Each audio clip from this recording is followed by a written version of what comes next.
Hello Mila, hello Jack. Hello everyone else who's watching. Welcome to Storytime with Grandad. Today's book is from the Thomas and Friends series and it is Gordon.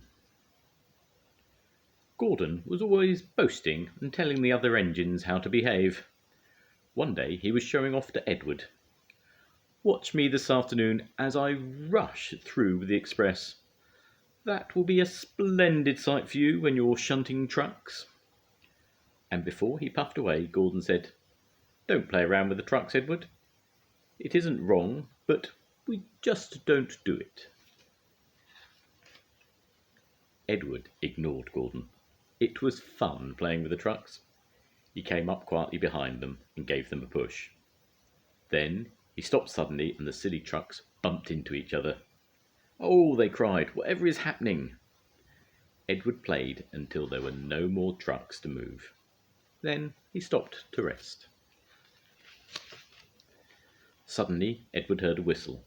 It was Gordon, and he was very cross. Instead of pulling nice shiny coaches, he was pulling lots of dirty coal trucks.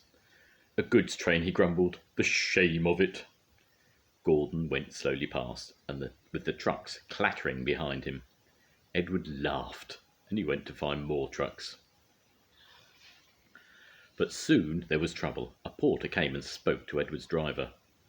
"Gordon can't get up the hill," he said. "Will you take Edward to push him, please?" Edward found Gordon halfway up the hill. His driver was very cross with him. "You're not trying," he shouted at Gordon. "I can't do it," replied Gordon. "These silly coal trucks are holding me back." Edward came up behind Gordon's brake van, ready to push. "You'll be no use at all," huffed Gordon.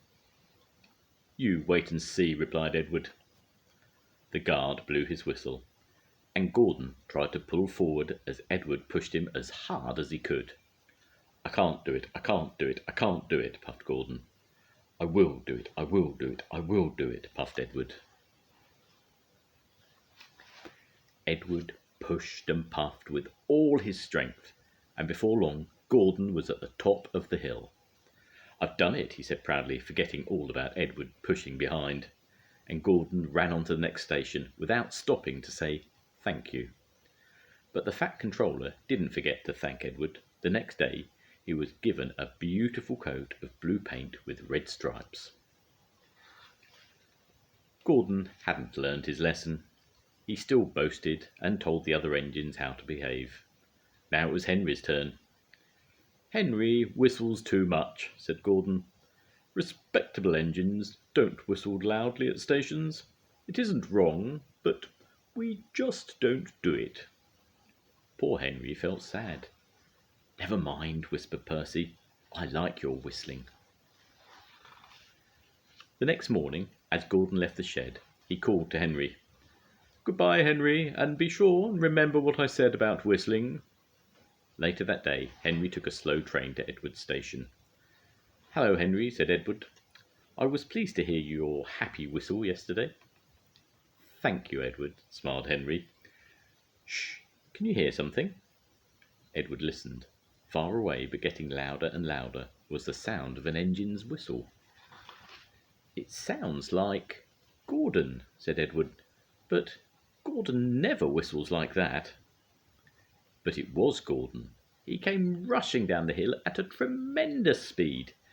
Gordon's whistle valve wouldn't close, and he was whistling fit to burst. He screamed through the station and disappeared. "Well," said Edward, looking at Henry. "It isn't wrong, but we just don't do it," chuckled Henry, and Edward laughed. Meanwhile, Gordon screeched along the line.